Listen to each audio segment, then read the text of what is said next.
ចុងសប្តាហ៍គឺបានធ្វើដំណើរចាក់ចេញពីរាជធានីភ្នំពេញឆ្ពោះទៅកាន់ស្រុកកំណើតនេះគឺជាទស្សនវិជ្ជាដែលធ្វើដំណើរឆ្លងកាត់ស្ពានអាកាស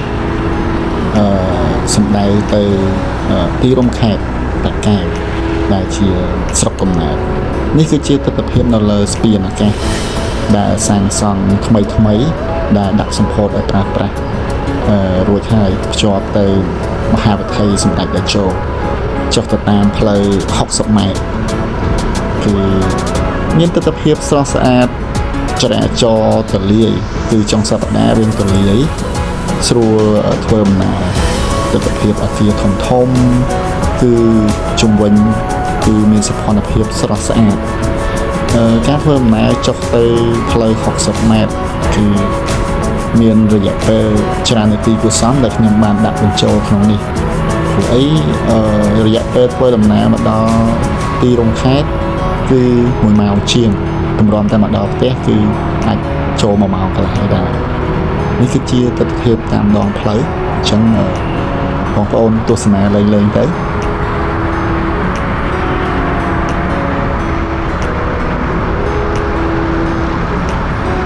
មើលពីការបើកបររបស់បងប្អូនយើងមួយចំនួនវ៉ាជើង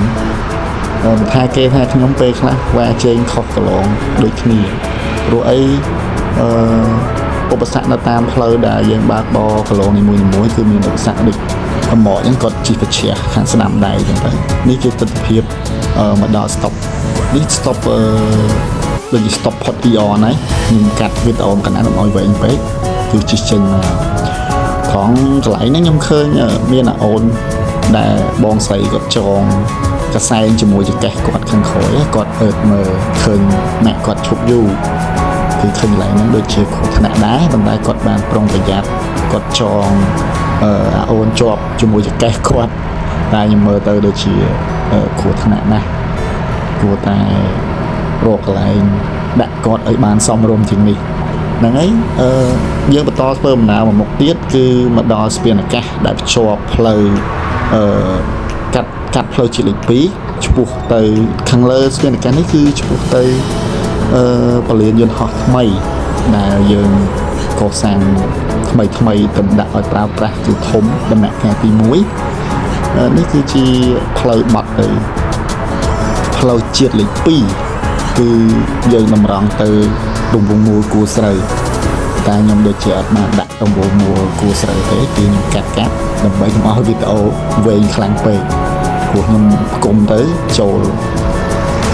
ចិត្ត1ម៉ោងវីដេអូព្រោះខ្ញុំថតតាមផ្លូវច្រើនអញ្ចឹងកាត់មកដល់ចំណុចនេះគឺផ្សារសាលាស្រុកបាទីគឺផ្លូវបំបែកគឺមកដល់បាទីហើយមិញគឺមិនតន់ដល់រង្វង់មូលគួរស្រូវទេឥឡូវតែកាត់មកដល់ផ្លូវមកដល់សាលាស្រុកបាទីហើយនេះទស្សនវិជ្ជាតាមផ្លូវ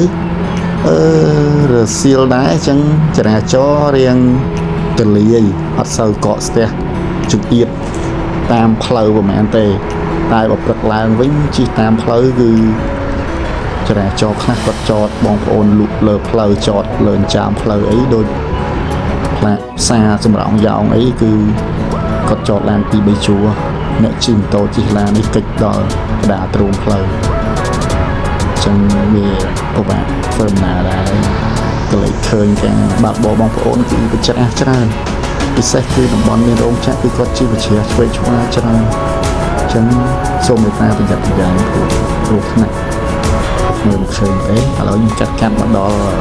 ចេញពីខេត្តមកដល់សាលាស្រុកត្រាំងគឺគៀប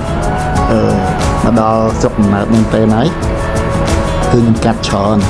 ព្រោះខ្ញុំឆ្លងកាត់ច្រើនស្រុកដែរកាត់តាំងពីខេត្តកណ្ដាលមកអញ្ចឹងកាត់ស្រុកបាទីស្រុកសំរោងក្រុងដូនកែវរហូតមកដល់ស្រុកត្រាំងមិញគឺសាលាស្រុកត្រាំងខ្ញុំដើមវីដេអូមិញណាអញ្ចឹងជិះកាត់តាមផ្លូវមកគឺនេះទស្សនវិជ្ជានៅខាងត្បូងសាលាស្រុកត្រាំងគឺ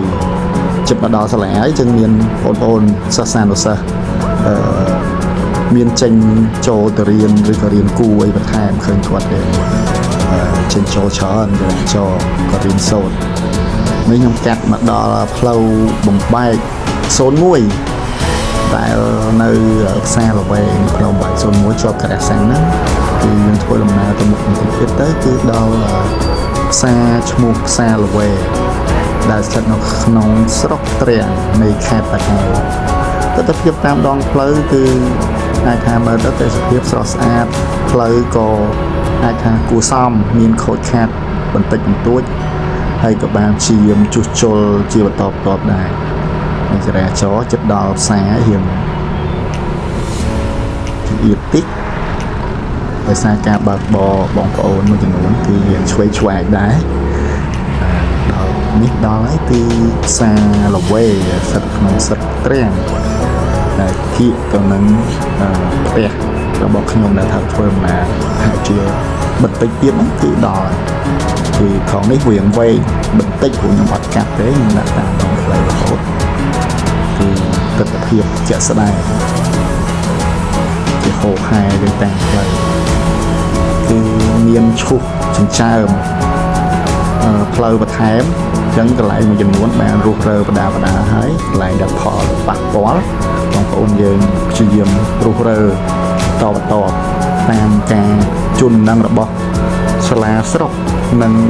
សាលាខេត្តផងដែរអញ្ចឹងបន្តិចទៀតនេះនឹងធ្វើដំណើរមកដល់ផ្ទះហើយបាទ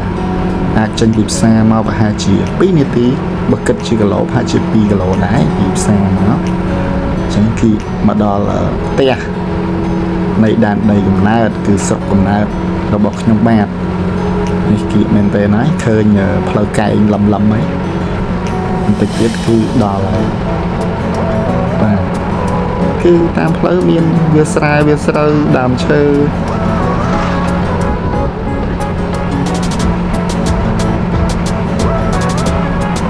គឺអំណោយផលមែនទេណាខាងឆ្វេងដៃនេះគឺវាស្រែគឺជាដល់ផ្ទះខ្ញុំគឺបាត់ឆ្វេងដៃអង្គបាទចាំឡានសិនបាត់ចូលផ្ទះផ្លុកតែម្ដងតបពីធ្វើដំណើរតាមដងផ្លូវប្រហែលជា7-2 ម៉ោងឥឡូវយើងមកដល់ដែនដីកំណើតមួយជុំ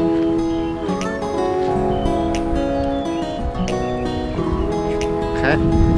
នេះមកដល់កន្លែងដំណាំកសិផល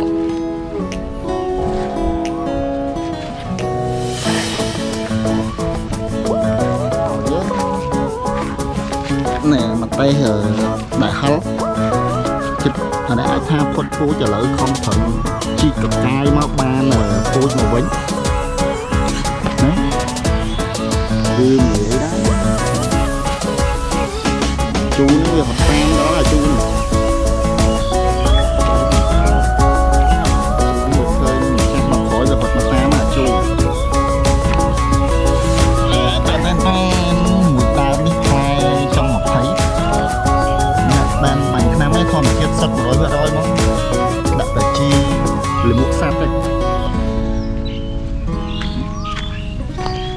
ខ្លាយឡើងក្តាំងទៅមកទៀត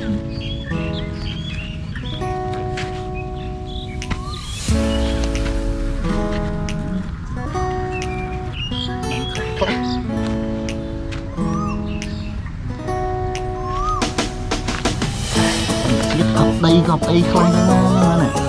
កប់ដីសុទ្ធតែម្ដងអូនតែ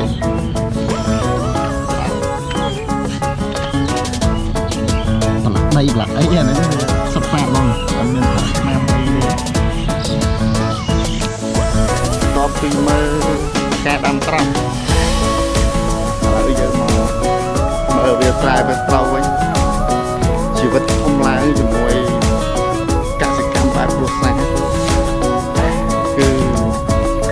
គួរសមដែរនេះវាស្រែវាស្រូវវាស្រែវាស្រូវនឹកឃើញកាលពីថា20ឆ្នាំមុនគឺប្លុកផ្ទាល់ ទាំងជួរទាំងព្រុសទាំងអីទាំងច្រូតកាត់អីតែឥឡូវសម្រាប់ពុកដៅលេងមុខ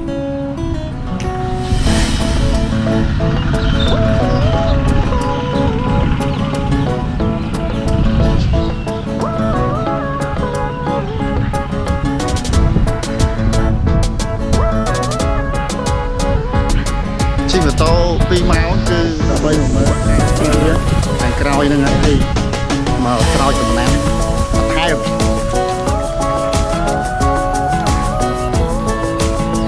ចឹងមានតែប៉ុណ្្នឹងទេវីដេអូ